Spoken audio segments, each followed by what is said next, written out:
Thank you, Mr Deputy Speaker. I'm a proud Australian, as all members on this side of the House, and I'm sure members on the other side of the House are also proud Australians. I believe in mateship, inclusion, democracy, the rule of law and a fair go for all. Last night, the City of Yarra voted to remove all references to Australia Day, and it decided that it will not hold a citizenship ceremony on Australia Day. Shame on them, Mr Deputy Speaker.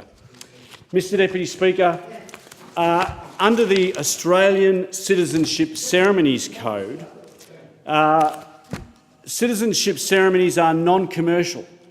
They are apolitical, bipartisan and secular.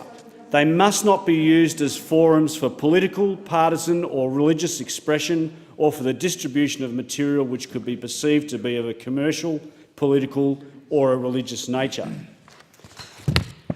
There are two significant days in the code that, where people can be made an Australian citizen. One is Australia Day, the 26th of January, and the second is Australian Citizenship Day on the 17th of September. Now, everyone who's attended a citizenship ceremony, I'm sure those opposite have presided at them, would be very familiar with this. A presiding officer must be authorised by the minister. Under the Australian Citizenship Act 2007, a person before whom the pledge is made must be authorised by the Australian Government Minister responsible for citizenship matters. These people are usually referred to as presiding officers. Authorisation is given to Australian citizens only and is specific to a position or a person. So there are very, very specific legal requirements as to what can and can't be done and who can and can't do it.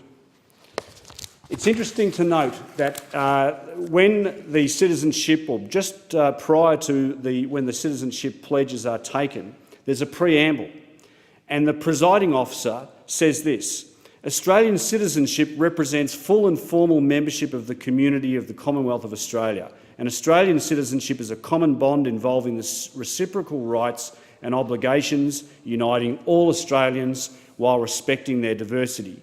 It goes on to talk about the pledge to loyalty in Australia, but what it says is uniting all Australians while respecting their diversity. The City of Yarra Council stands condemned today for its actions last night. If the Yarra City Council is not prepared to abide by its obligations under the Australian Citizenship Ceremonies Code, then the Council and indeed the Mayor, Amanda Stone, should have their position as a presiding officer revoked.